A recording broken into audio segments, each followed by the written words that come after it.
Apa urgensinya KPU ini memakai private jet ke Bali? Kemudian yang berikutnya, untuk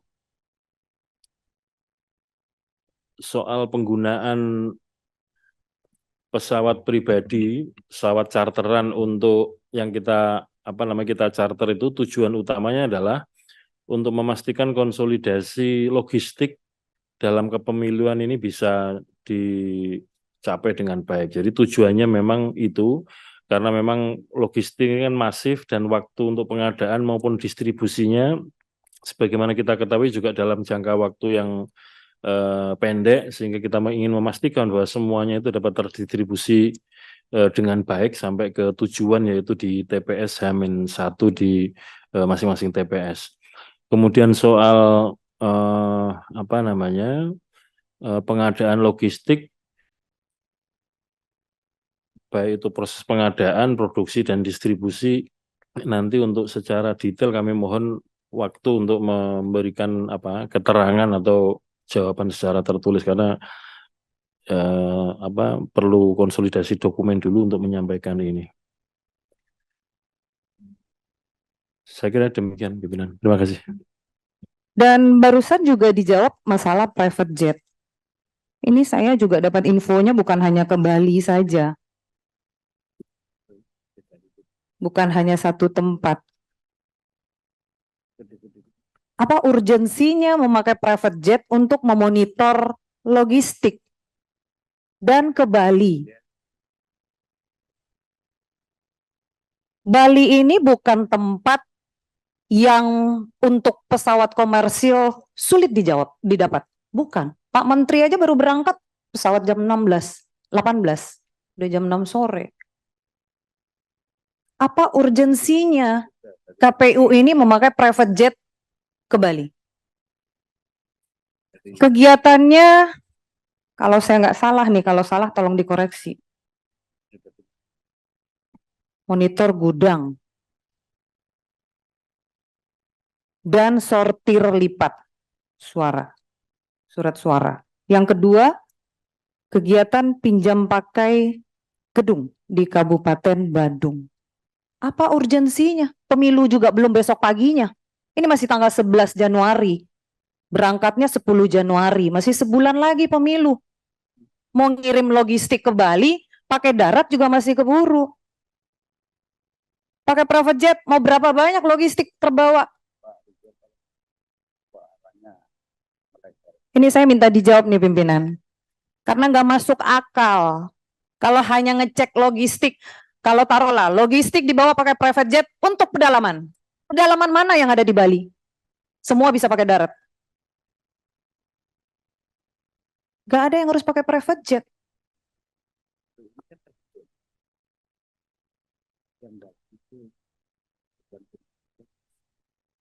Berikut saya juga tanya, yang PSU Kuala Lumpur, berapa jumlah petugas dari Indonesia yang dibawa ke Kuala Lumpur? Berapa orang jumlahnya? Coba dijawab. Pakai apa perginya? Kenapa harus sebanyak itu yang dibawa? Ini pimpinan juga mungkin belum tahu berapa jumlah yang dibawa. Saya minta ini dijawab. Berapa orang jumlah petugas yang dibawa untuk menjadi panitia PSU di Kuala Lumpur? Berapa orang? Kenapa harus sebanyak itu yang dibawa? Apakah menggunakan pesawat charter? Kita tunggu. Terima kasih pimpinan. Pimpinan, izin. Silakan, Monggo. Terima kasih.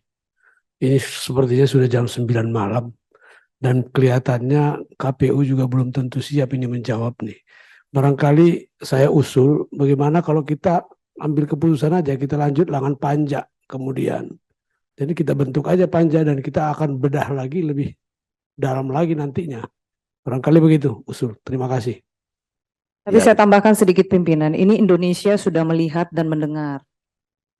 Ini marwah Komisi 2 DPR RI. 76 triliun yang harus kita pertanggungjawabkan di mata masyarakat Indonesia. Mau sampai pagi, Pak. Bukan masalah jam 9 KPU nggak siap, mereka tahu ada evaluasi hari ini. Kita udah menunggu mereka berapa kali. Terima kasih pimpinan. Ya, coba diselesaikan di Poksi dulu nih Pak Amrul.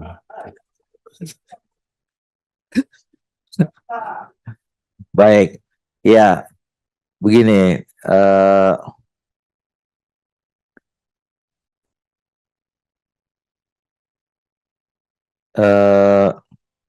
Ya ini masalah yang saya kira serius ya, tapi juga kemudian harus kita dapatkan bukti-bukti jawaban yang juga mendukung gitu. Nah, jadi saya sekali lagi mempersilahkan, silahkan jawab pertanyaan itu. Tapi setelah itu mungkin saya kira memang harus ada pendalaman yang lebih lanjut gitu ya. Ya, tapi gini, sekali lagi ini serius Pak.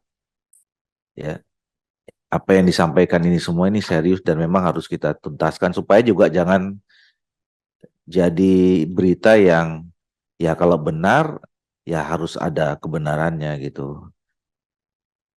Nah, kalau dan kemudian mungkin harus ada perbaikan. Nah, jadi ini yang nanti mungkin akan kita tindak lanjuti dengan teman-teman untuk panja gitu. Nah, panja itu nanti urusan internal kita, Pak.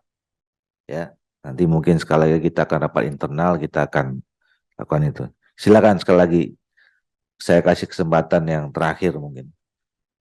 Mungkin kalau nggak ketua bisa dibantu komisioner yang lain. Ketua ini kan masih ada yang lain yang menambahkan. Termasuk Ya, ya. saya nanya juga tentang Sirekap. Dari tadi saya tanya Sirekap. Ya, Ini Sirekap mau dipakai nggak di pilkada? Kalau dipakai coba dijelaskan. ya. Mungkin selain Pak Ketua ada yang mau bantu. Terima kasih pimpinan, saya dulu, nanti teman-teman yang akan menambahkan. Pimpinan, sebelum ke KPU saya perlu Jangan. menanggapi sedikit. Tentu rapat kita ini rapat yang bermarwah. Ya, kita selalu menuntut etika. Dan kita juga di sini Komisi 2 harus punya etika. Ya, kalau kita bicara etika tentu dasarnya etika juga. Saya tidak membela siapapun di sini, tetapi kita mendudukkan kata-kata yang betul-betul bisa diterima secara umum dan tidak menjadi bahan mass media ya yang berakhir kepada ketidakbenaran. Jadi kita harus clear dulu. Seperti contoh, tanpa merasa hormat pada kawan-kawan semua, tentang dugem misalnya. Ini kan perlu pembuktian.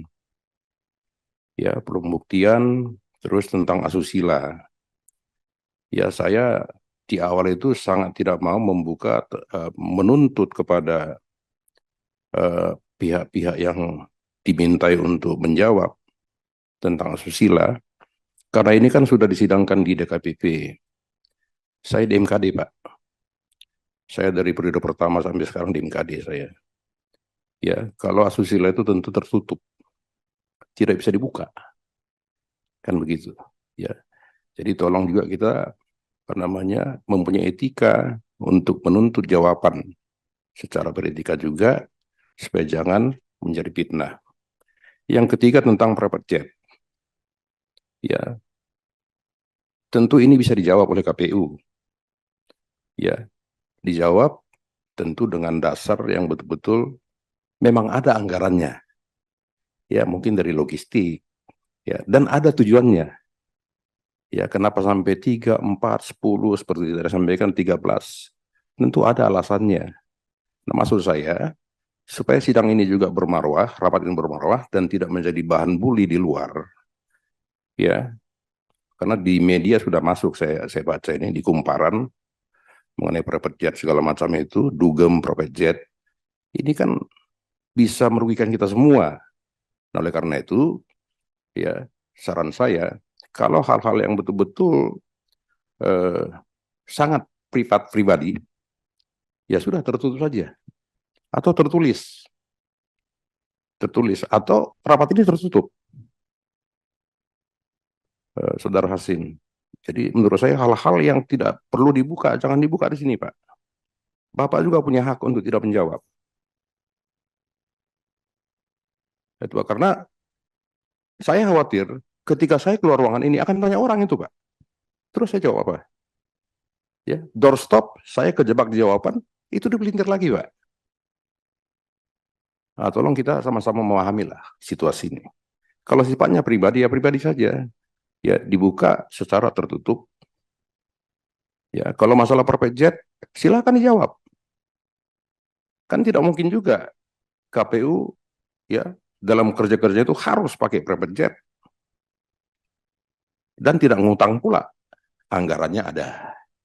Kan begitu. Kan toh untuk kepentingan pemilu.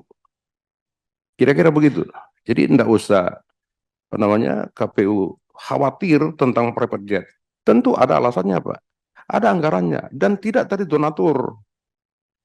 Kan begitu. Pak Sekjen paling paham nih mengenai private jet. Dijawab saja Pak. Ya memang itu untuk kepentingan A, B, C, D, F, G. Gitu Pak. Kan tadi yang saya dengar, saya juga baru tahu kemarin tentang ini. Ya tentang private jet. Dijawab Pak. Untuk apa? Anggaran jelas. Bukan dari luar anggaran logistik. Gitu. Jadi supaya tidak menjadi bahan bully dan bias di luar. Di media sudah masuk ini Pak. Dugem-dugem sudah masuk ini Pak. Ini kan akan dipelintir nanti ke depan. Gitu. Makasih Ketua.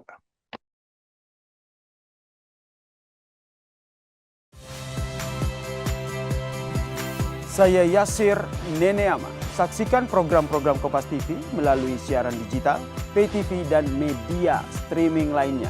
Kompas TV, independen, terpercaya.